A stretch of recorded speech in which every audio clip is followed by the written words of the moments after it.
I moved into the apartment because it was cheap. That was the only reason.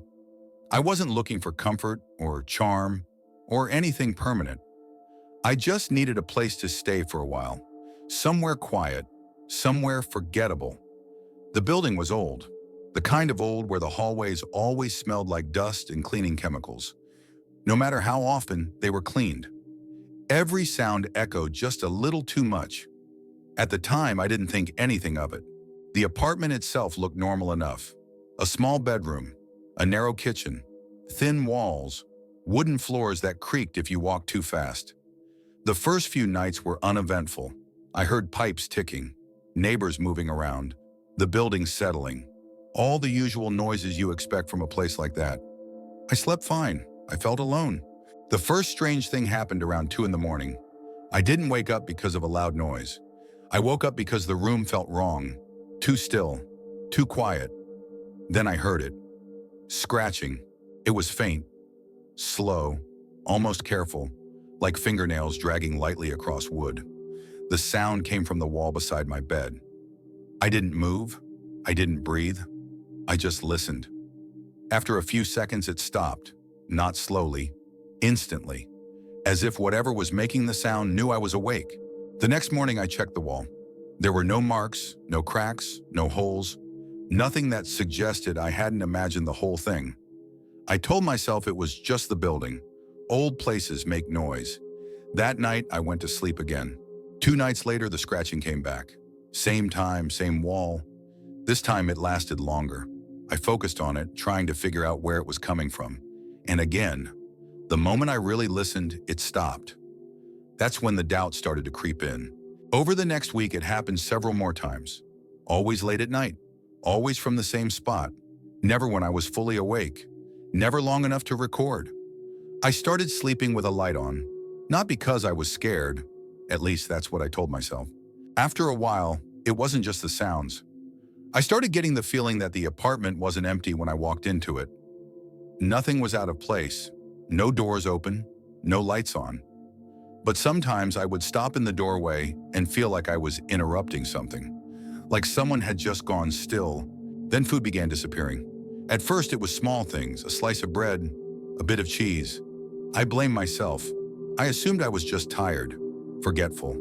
But one night I opened the fridge and realized leftovers I clearly remembered saving were gone. I live alone. That's when I bought a small security camera. I placed it in the corner of the kitchen, facing the fridge in the doorway. That night, I barely slept. The next morning, I checked the footage. Nothing moved. No doors opening. No shadows crossing the floor. But when I looked at the audio timeline, I noticed a spike. At exactly 3:17 a.m., I turned the volume up and listened. At first, it sounded like static. Then I realized it was breathing. Slow. Controlled. Very close to the microphone. It wasn't mine. I called my landlord that day. He laughed and told me the building was old. He said rats were common, especially inside the walls. I didn't argue, but rats don't breathe like that. After that, sleeping became almost impossible. Every sound felt closer. Every creak felt intentional. One night I pressed my hand against the wall. It was warm, not from pipes, not from heat. Warm in a way walls aren't supposed to be. I pulled my hand away immediately. That night I tried something. Before going to bed, I spread a thin layer of flour across the kitchen floor. Not enough to be obvious, just enough to show movement. I locked my bedroom door and stayed awake as long as I could. When morning came, the flour was disturbed. There were footprints, bare feet, too long, too narrow. The toes were spread wider than they should have been. They crossed the kitchen floor slowly, deliberately, and stopped at the wall beside my bedroom. I stood there for a long time staring at the wall. Then I knocked. Once, 3 seconds passed. Then something knocked back. From inside the wall. One slow knock. Perfectly timed. Before moving anything, I pressed my ear against the wall. For a long moment, there was nothing. Then I heard a slow shift. Fabric brushing against wood. And a quiet exhale. Right on the other side. I moved the wardrobe away from the wall. Behind it was a small square panel, almost invisible beneath layers of old paint. I didn't remember seeing it before. The screws were loose. When I pulled it open, warm air rushed out. along with a smell I'll never forget. Sweat, mold. Inside was a narrow space between the walls, just wide enough for a person to crawl through. There were scratches everywhere, handprints, clear signs that someone had been living there. I found a blanket, food wrappers, empty water bottles, and then photographs, photos of me, sleeping, cooking, standing in my bedroom. The most recent photo was from the night before. In it, I was staring directly at the camera. But I don't own a camera like that. That's when panic finally set in. I didn't pack. I grabbed my phone, my keys, and ran. I called the police from my car. They searched the apartment for hours. They found the wall space, but they said it was empty. No blanket, no food, no photos, just scratches. They told me I was probably stressed, that old buildings can play tricks on people. They suggested I stay with someone I trusted. That night, I slept on my sister's couch.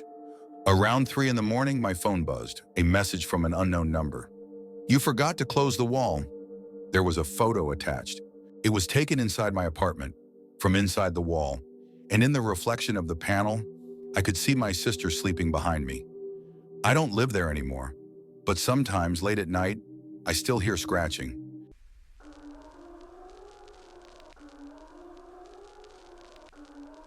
I took the night shift job because it paid better than anything else I could find at the time. The building was small, a roadside hotel just outside town. Quiet, forgettable. That was part of the appeal. There were barely any guests during the week, and most nights passed without incident. I sat behind the front desk, drank bad coffee, and watched the security monitors. Nothing ever happened, at least, not at first. On my first night, the manager showed me around. Front desk, storage room, security office. Then he handed me a small booklet with procedures. He told me most of it was standard stuff. Fire alarms, power outages, lost keys.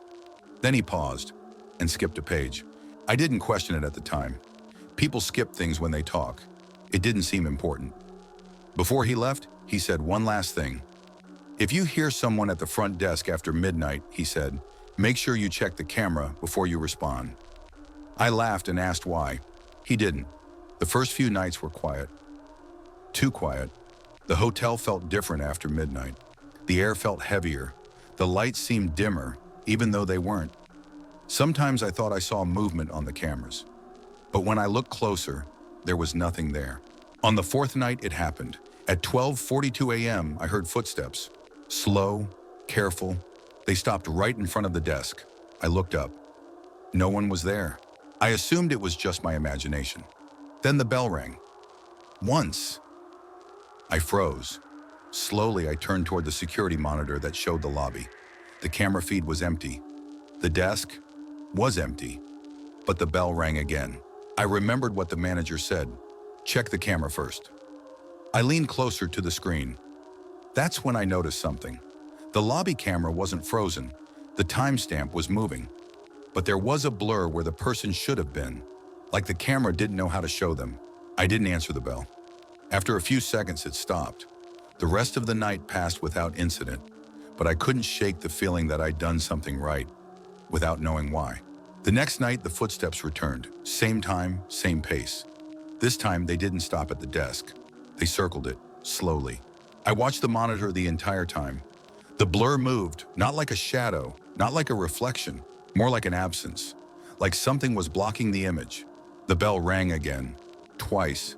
Then a voice spoke, soft, polite. "Hello?" It sounded close, too close. My stomach dropped. The voice didn't come from the lobby. It came from behind the desk, right below the counter. I didn't move. I didn't speak. I stared at the camera. The blur was gone. The lobby was empty again. Behind me, the voice sighed, disappointed. The next morning, I asked the manager about it. He didn't look surprised. He asked me one question. "Did you answer it?" When I said no, he nodded. Then he finally showed me the page he skipped. It was titled Night Shift Guidelines. Rule number 1 was underlined. Do not respond to guests who do not appear on camera. No explanation, no context, just that. That night, I stayed glued to the monitors. At exactly 12:42 a.m., the blur returned. This time it stood still, right in front of the desk. The bell rang, once. Then the voice spoke again. This time it said my name. I hadn't told anyone my name. The voice stayed calm, patient, like it knew waiting wouldn't be a problem. I felt something brush against my leg, under the desk. I didn't look down. I focused on the monitor. The blur leaned closer to the camera. The screen distorted slightly, like the signal was struggling. The voice whispered, "I can wait." That's when I realized the rule wasn't there to protect the guests. It was there to protect me. I didn't finish that shift. I walked out at sunrise and never went back. The manager didn't call, didn't ask why. I don't think he needed to. A week later, I drove past the hotel. Out of curiosity, the parking lot was empty. The lights were off. The sign said closed. As I passed the entrance, I glanced at the lobby through the glass. For a moment, I thought I saw something standing behind the desk. Not a person, just a blur. Later that night, I received an email. No subject, no sender. Just one sentence. "You were very polite. I don't work night shifts anymore. But sometimes around 12:42 a.m., my phone buzzes. No message. Just a notification sound, like a bell."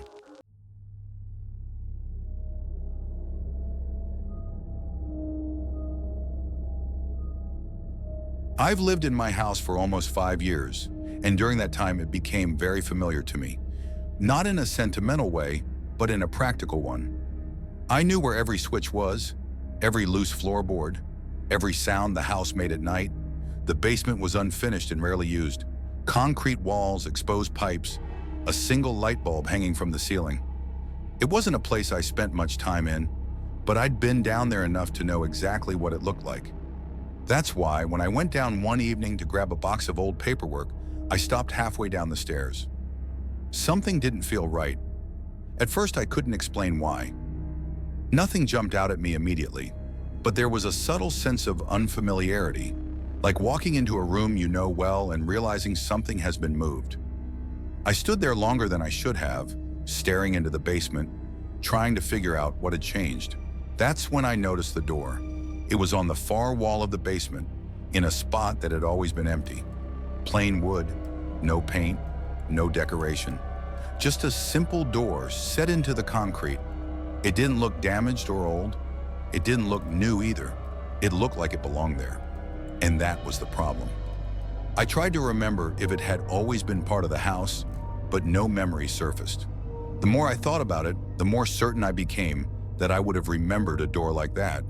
The concrete around it looked cleaner than the rest of the wall, as if it hadn't aged the same way. I felt a quiet discomfort settle in my chest. I didn't open the door that night. Instead, I turned off the basement light and went back upstairs, telling myself I was just tired, that I was overthinking something completely ordinary. But the rest of the evening, my thoughts kept drifting back to that door. I tried watching TV. I tried reading. Nothing helped. Before going to bed, I checked the basement door at the top of the stairs and locked it. I didn't consciously decide to do that. My body just did it. Lying in bed later, I listened carefully to the house, waiting for sounds that never came. The next morning, I went back down. The door was still there, unchanged, silent, patient. I stepped closer and reached out to touch the knob. The moment my fingers made contact, I froze. It was warm. Not warm from sunlight or heating, warm in a way that suggested recent use. I pulled my hand away and stood there listening. The basement was quiet, but the air felt heavier than before. I left without opening the door. That night I heard a sound. It came from beneath my feet, a soft, dull thump from the basement below. Just once. I stood at the top of the stairs holding my breath, waiting for another sound. Nothing followed. Old houses make noise, I told myself. Pipes expand, wood shifts. But over the next few nights, the sounds returned. Always subtle, always from the basement. The noises became familiar. A faint scrape, a slow shift. Movement that never lasted long enough to pinpoint. During the day, everything looked normal. The basement appeared unchanged, except for the door. It always seemed more noticeable, as if my eyes were drawn to it immediately. It didn't move. It didn't open. It just waited. One evening, I noticed faint marks on the concrete floor. Footprints, bare. They weren't deep or clear, just enough to suggest movement. They led directly to the door. They didn't lead away from it. I crouched down, staring at them, trying to make sense of what I was seeing. Then I pressed my ear against the wood. At first there was nothing. Then I heard breathing. Slow, steady, calm, like whatever was on the other side wasn't in a hurry. I stepped back immediately. The basement suddenly felt smaller, more confined. That night I dreamed about the door. In the dream it was open, and the space behind it stretched far beyond the limits of my basement. I woke up feeling watched, like something was waiting for me to make a decision. The next morning, the basement door at the top of the stairs was unlocked. I knew I had locked it. When I went down, the door in the basement wall was open just slightly. I didn't go closer. I didn't close it. That evening, I heard 3 slow knocks from inside the basement, each one evenly spaced. I left the house that night and stayed elsewhere. When I returned the next day, the basement was normal again. No door, no marks, just concrete. I moved out a week later. The new owners never mentioned anything unusual.